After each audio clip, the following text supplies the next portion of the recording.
¿Qué tal? Muy buenas noches, bienvenidos a Cita Con y como siempre, esta cita es hoy con Forjando Futuros. Recuerden ustedes que es una ONG dedicada al acompañamiento a víctimas del conflicto armado en Colombia, a restitución de tierras, a reparación. Todo lo que tiene que ver con víctimas del conflicto armado pues lo maneja la ONG Forjando Futuros y nos acompaña como siempre su director Gerardo Vega. Gerardo, gracias por acompañarnos, tenemos invitado muy especial.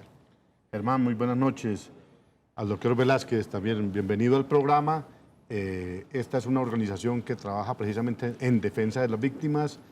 Sabemos de su trayectoria en el tema de la parapolítica en Colombia, que fue de las personas que investigó la parapolítica y que hoy ocupa este cargo tan importante en Guatemala en razón de la lucha contra la impunidad en ese país. Al doctor Iván Velázquez le agradecemos por acompañarnos esta noche. Usted conocido en Colombia como el magistrado en esa época de la parapolítica por todo lo que logró investigar sobre ese tema. Le agradecemos por acompañarnos esta noche. Bienvenido. Buenas noches, muchas gracias por la invitación. Gerardo, usted verá por dónde comenzamos. Un poco que el doctor Velázquez nos comentara la función exacta y los resultados de la Comisión Internacional de la Lucha contra la Impunidad en Guatemala.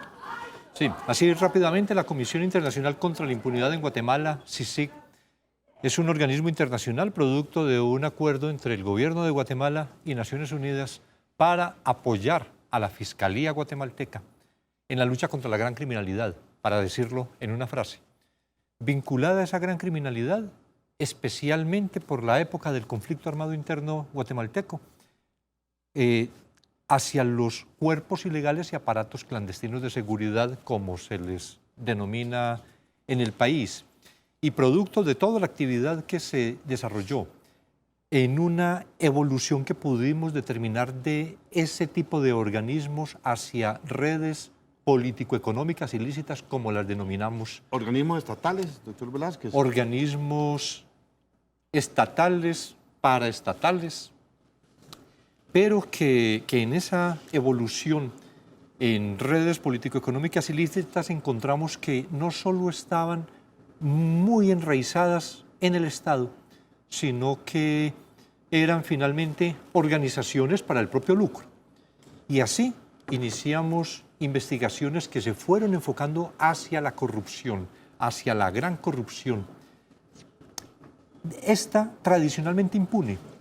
Cuando hablamos de Comisión contra la Impunidad, no es la impunidad ordinaria, digámoslo así, tan grande en todos nuestros países. Es más bien la impunidad del poder. En virtud de esas investigaciones con la Fiscalía guatemalteca, un presidente de la República estaba en ejercicio y salió de la casa presidencial al juzgado y del juzgado a la cárcel. Y de ahí renunció en el 2015. La vicepresidenta de la República entonces tuvo que renunciar. Dos magistrados de la Corte Suprema de Justicia, superintendentes de Administración Tributaria, ministros, el presidente de la Junta Monetaria de la Banca Central, por favorecer actividades de lavado de activos. Es decir, una extensión. Y con el actual presidente, doctor Velázquez, con el presidente Jimmy Morales, ustedes con la Fiscalía levantaban el fuero presidencial para investigarlo. Solicitamos el levantamiento el 25 de agosto del 2017 y la respuesta fue el 27 de agosto, declararme persona no grata. ¿Usted no puede entrar a Guatemala?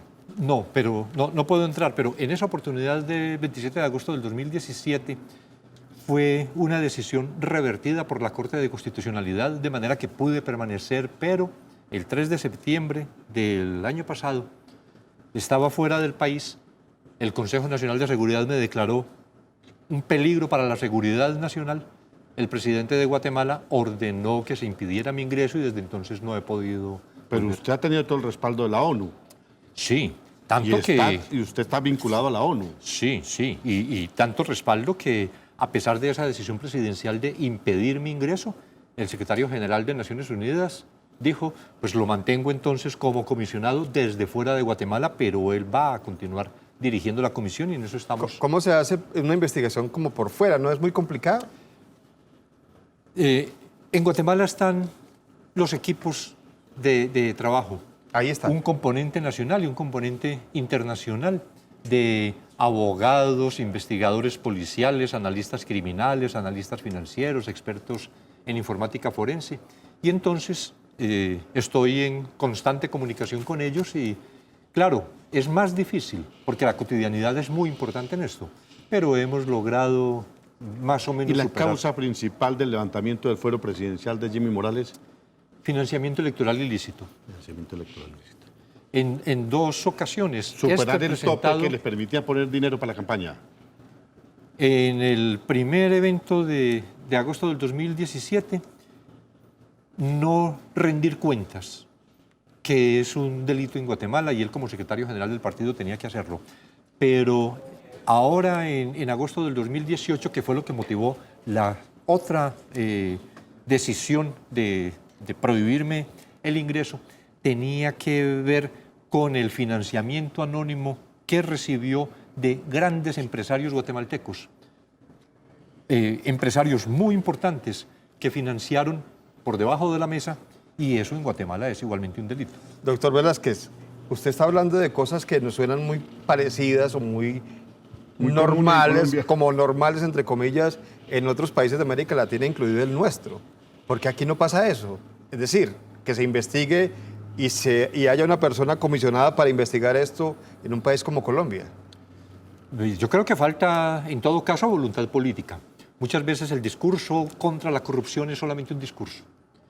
Y muchas veces acciones que se hacen inclusive desde la Fiscalía General de la Nación son acciones dirigidas a tranquilizar, como decir, estamos haciendo cosas, pero en realidad no hay un efecto en la práctica. Este tema del financiamiento electoral ilícito me parece que es uno de los delitos graves, gravísimos para la democracia, y que debería ser también un punto de atención en todos nuestros países de América Latina. Bueno, aprovechemos la presencia del doctor Velázquez. Si quiere, vamos a una pequeña pausa, Gerardo, para que sigamos hablando con el doctor Velázquez. Pequeña pausa. Bueno, dicen que tenemos oportunidad de seguir hablando. Gerardo. Sí, es sobre el tema de los líderes. Hoy, en esta situación que tenemos, ha dado la MOE una información de 834 personas que han sido amenazadas. Entre ellos van 135 personas asesinadas de los desmovilizados de las FARC.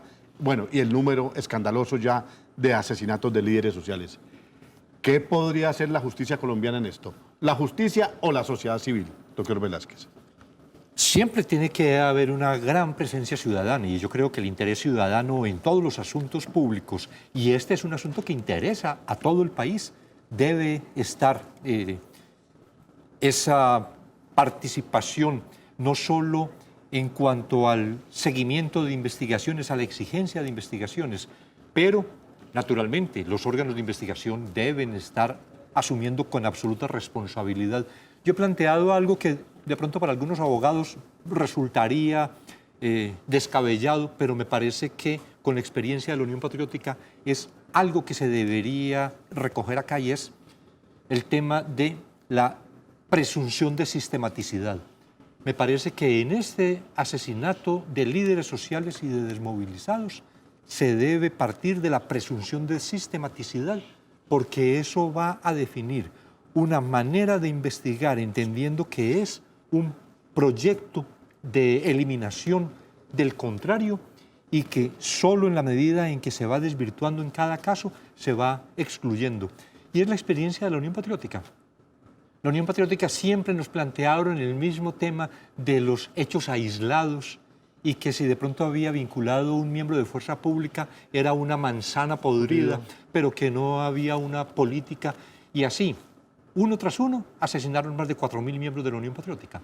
Entonces esto de que sean hechos aislados, el genocidio político, no previsto como delito precisamente entre nosotros para esa época, pero es un genocidio efectivamente. Algo más para el doctor Velázquez, qué pena, yo sé que estamos cortos del tiempo, pero el gobierno ha dicho que es el narcotráfico únicamente el responsable del asesinato de los líderes sociales. ¿Cortina de humo? ¿Hay otras causas? Claro que hay otras causas. Pero es que para poder definir exactamente esas causas se necesitan investigaciones verdaderas. ¿Dónde están los narcotraficantes culpables de esas muertes de los líderes sociales? Como para poder decir, este es un tema exclusivo del narcotráfico. Reclamantes de tierra, luchas contra la minería, medio ambiente. Algo tan increíble como lo que vimos en las épocas previas al plebiscito. Manifestantes con el letrero en su camiseta de no a la restitución de tierras, cuando desde el Estado tenía que generarse un movimiento por restitución de tierras, porque es que fueron millones de desplazados en el país. Y esos millones de desplazados necesitan una respuesta. Y no se puede prohijar acciones estas contra la restitución de los verdaderos titulares de la tierra que fueron despojados por las acciones de los grupos violentos. Es que los dueños eran ellos, los verdaderos dueños, es decir, los que estaban reclamando. No se justifica, doctor, qué pena. Tenemos que terminar esta entrevista con usted. Vamos a hacer una pequeña pausa. Le agradecemos muchísimo por acompañarnos en esta oportunidad. Ya regresamos. Muchas gracias.